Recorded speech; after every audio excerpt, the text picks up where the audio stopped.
I'm Logan Crawford, and right now on GBN, we're exploring one of the most provocative spiritual investigations of our time. We're talking with the terrific author. His name is Chet Netherly, and his years of study, prayer, and scriptural research have led him to uncover truths he believes were hidden in plain sight. The name of the book, The Mystery of God's Ancient Hebrew Name and Reincarnation Proven in the Scriptures. In the book, he challenges tradition by restoring the Creator's original Hebrew name and revealing overlooked passages that point to reincarnation within biblical text. We're delighted to have this very talented author join us here today. We thank the team at Atticus Publishing for helping us put him on TV today. And we ask viewers like you to support authors like him by subscribing to our channel and by purchasing his amazing book. The links are below this interview. Chet, thank you so much for joining us here today. Thank you, Logan. Appreciate meeting you. I appreciate meeting you as well. Appreciate you joining us here on the show. In the preface of your book, you describe wrestling for 2 years with scripture. What was the moment when you realized you needed to write this book?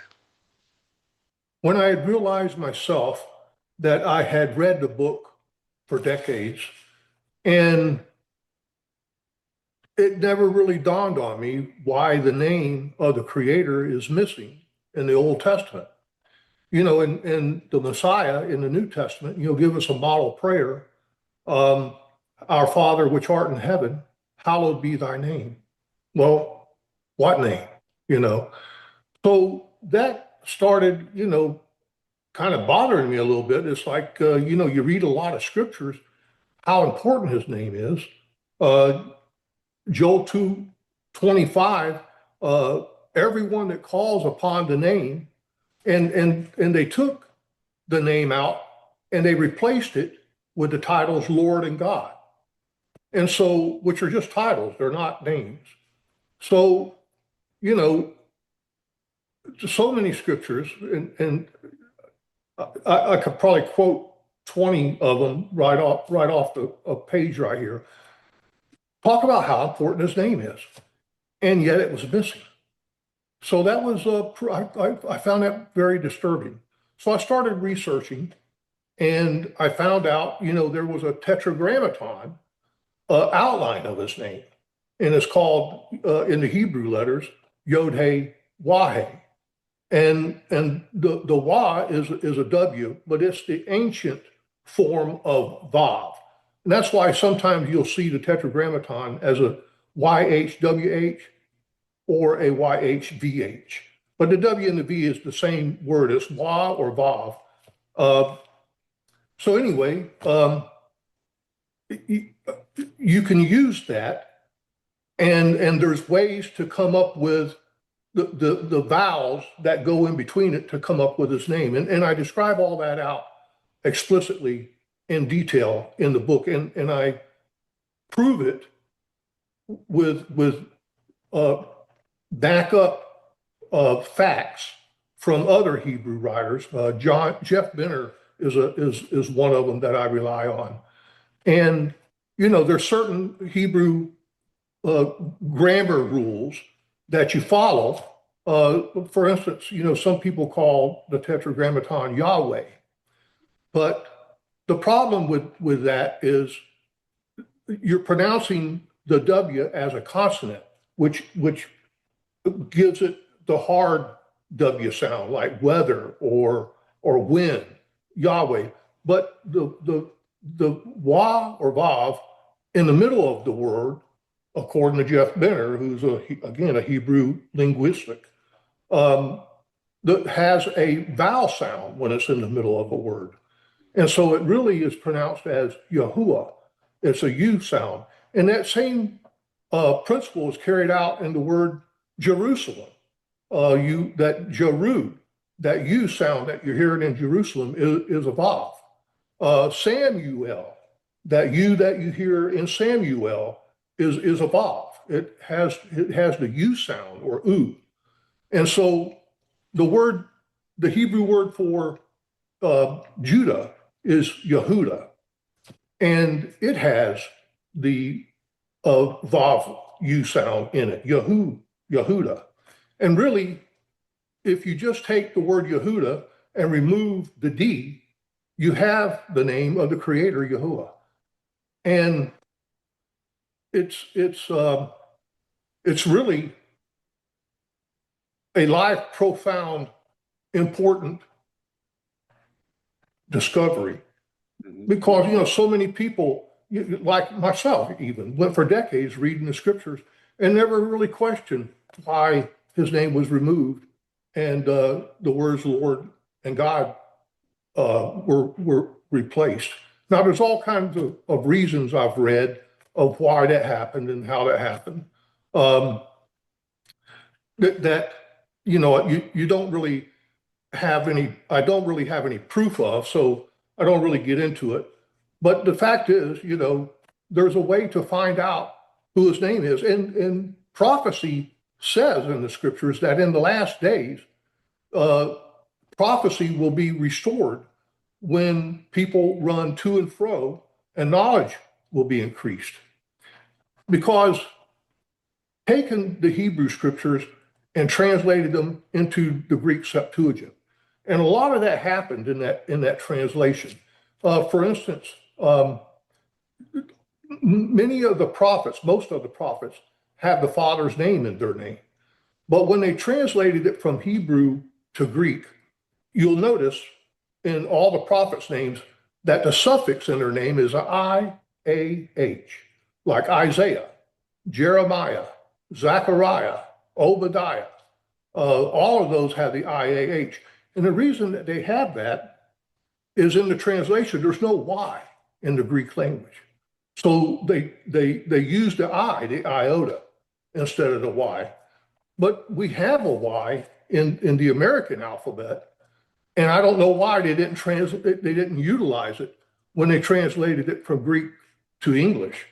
But if you take the Hebrew name and pronunciation, all of those prophets' names end in Yah, Y-A-H, the suffix of the Father's name, which coincides with Scripture, because in Ephesians, I think it's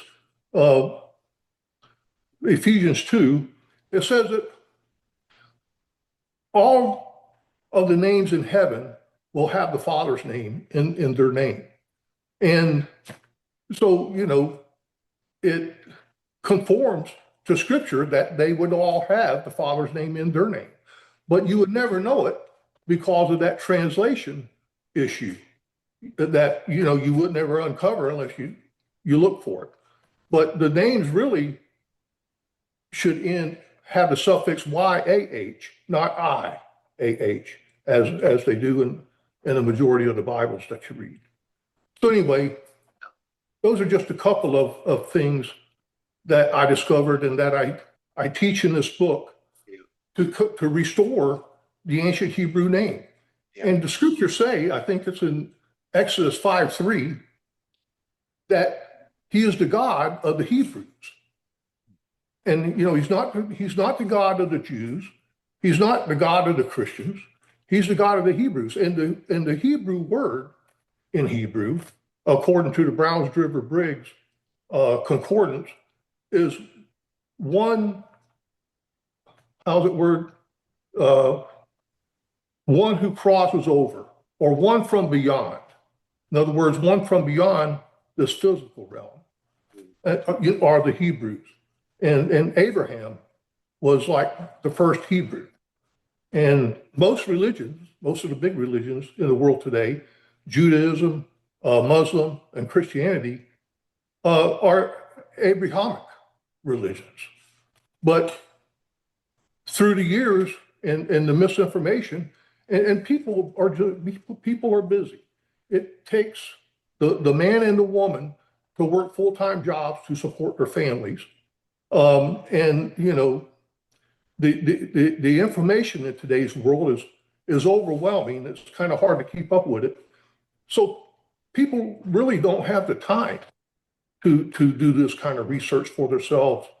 And so I felt honored and privileged to share with them the research that I had done, so that they can just take this book and read this book And, it's like anything. I encourage anybody to really not just rely on any man um, study, but take what they say and research it and prove it. And if you don't have time to do it all, at least do some of it, because uh, it's not, we're all fallible. And a lot of there's so many translation issues in the scriptures that I found um, that, you know, just take, for instance, the King James Version of Scripture. Um, the Messiah's brother, and they have it in the Gospels as his name is James, but his real Hebrew name was Yaakov or Jacob. And the story is that King James wanted his name in Scripture, and he told the scribes that he had translate the King James Version, I want his name to be James. Now, if King James tells you, that he wants something like that done, you don't really argue with him. Maybe you can argue with, your leaders today, but back then you didn't. You wind up disappearing. Chad, The I other don't thing, want to step on you, but we've wanted to get to another important aspect of your book because we only have about 2 minutes left, and that's reincarnation. You have okay. found a lot of evidence that reincarnation is actually part of the scripture. Talk to us about that. All right. There's scriptures that say that Revelation 13:8, the Lamb was slain before the foundations of the world. And there's other scriptures that says, that we have been known before the foundations of the world. So, in this last epic, which is, each epic is about 7,000 years old. There's 7,000 years, and 6,000 years he took to make man in his image, and the 7,000th year is the kingdom of Yahuwah, where peace and tranquility and truth is to prevail. This made me wonder, well, what have we been doing for 6,000 years? Where have we been and everything? And you read scriptures in Matthew where Messiah said that John the Baptist was Elijah. And he said, and he even went so far as to say, if you can receive it. In other words, if you can wrap your mind around this, John the Baptist is Elijah. And so, if you check John the Baptist, you'll find out that he wore a hairy garment with a leather belt. And if you go back into Kings and you check on Elijah, you'll find that he wore a hairy garment and a leather belt, which is, not a coincidence. And so, even later on in Matthew, Christ reconfirms that John the Baptist is Elijah, if you can receive it. And so there's I've heard of people saying, well, Elijah was taken up and he never died and he came back as John the Baptist so he could, perform his once to die responsibility. But really, there's a story in Chronicles where Elijah came back and wrote a letter to, I can't remember the king, which was after he was taken up. So there's another story in the Gospels where Philip was taken up after he had talked to this Ethiopian Cushite. He was taken up, but he was translated to another area. The scriptures are clear. So it's the same thing as Elijah. He was taken up, but he just translated to another area. And, and flesh and blood cannot inherit the kingdom. So apparently that, their flesh did die at some point. But the definition of reincarnation, um, when Christ tells you that John the Baptist was Elijah, well, if John the Baptist was Elijah's spirit, then it was Elijah's spirit that come back, that reincarnated as John the Baptist. So it's kind of funny because they asked John the Baptist who he was, if he was Elijah. He said no. But you got to understand, if Christ was there, according to John 1:1, at the beginning, and by him and through him all things were made, then he has the superior knowledge about what happened. Another quick story is the apostles was walking along with Christ, and they came upon a blind man. I think this is John 11. And the man was blind from birth. And they asked him, Rabbi, this man being born blind from birth, was it because he sinned or his parents sinned? Now, you can quickly read past that and not grasp what they're saying. But if he was born blind from birth, and they're asking, did he sin or did his parents sin? They're talking about a previous life. Right. Did he sin in a previous life to cause his blindness in this life? Or was it something his parents did? Of course, Christ said neither. He said this was done so that the works of my Father can be made manifest through me in healing.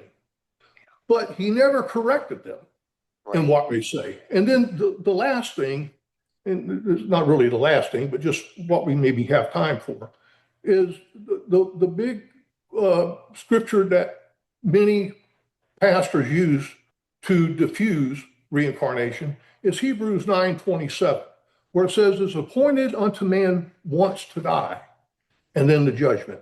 So, everybody reads that, and on the surface, it looks like everybody just dies once and that's it. But he's not talking about the spirit. He's talking about the flesh. The flesh does die once. In fact, the world's full of cemeteries, a proof of it. But the spirit lives on. The soul lives on. And, the soul returns back to the Father, according to Ecclesiastes, I think 12:1. And then he weighs it and refashions it and everything and gives it another life in the flesh. Because it takes all of this training and all this preparation, and he trains you and he tests you and he tries you to be prepared as a judge and as a priest in the kingdom, according to Revelations 5:10, to be able to rule and teach on the earth in those days.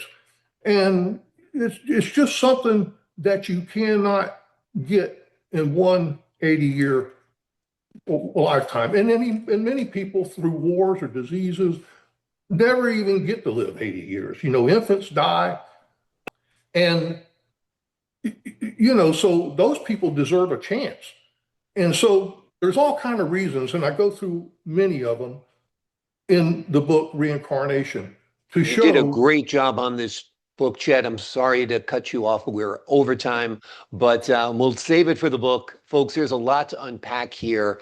It's very well researched. It's very well studied. It's very well analyzed, and it'll have you understand your own faith and your own relationship with God better. It'll help you understand the concept of reincarnation better and the proof that there is in the scriptures. The name of the book is The Mystery of God's Ancient Hebrew Name and Reincarnation Proven in the Scriptures.